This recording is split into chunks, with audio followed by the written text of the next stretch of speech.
I just want people, again, to really key in on the tone of how you're having the conversation and letting the kid come up with the solution. Because especially having a teenager, you would know, again, better than me. You go to fight, it's going to be a fight with your teenager. If you go in just talking, the coolest dad in the world. Yeah, you know. And so if you're going in and trying to dictate, like, that's a recipe to have your teenager wage war against you. Yeah. And you don't have to do that. Yeah. You can just use it as the vehicle. Like, what do you want, man? Yeah. Does that in line with what you're doing, just like you said? Yeah. The other thing I was going to bring up, you were talking about parent behavior. You're sitting up in the stands, how people are watching what you're doing. And we have a kid that's getting looked at by some people right now that's young. And you were telling me that one of the guys went to watch him on the weekend. Yeah.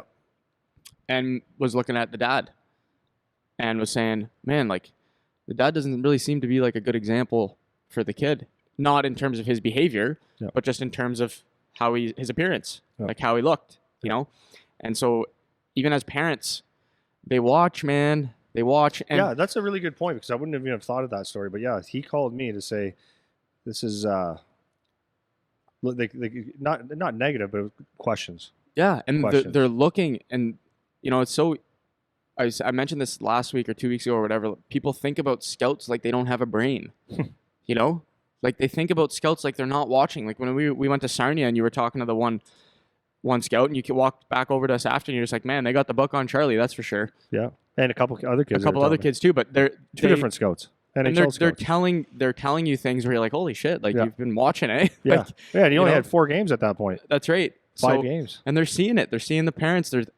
That's why when they're in interview questions, like, ask how tall are your parents? Like, they're looking, they're checking these things.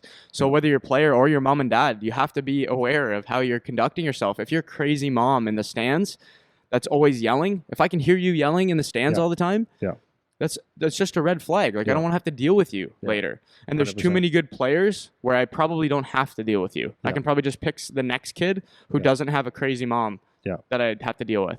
That's right. So those are 2 really good points, especially that parenting piece. It's not just about the player either. Like, there has to be maturity in how you're conducting yourself as a parent and as a player. Because when you're at the rink, especially as you get into those years where you're being scouted now, these people are everywhere, man. They're everywhere. And they're watching you. Everywhere and they're watching you. Whether you're mom and dad or whether you're the guy on the ice. You're still out in public, and you have to conduct yourself a certain way to make sure you're not getting demerit points for your kid by default. That's a good way to put it. Yeah.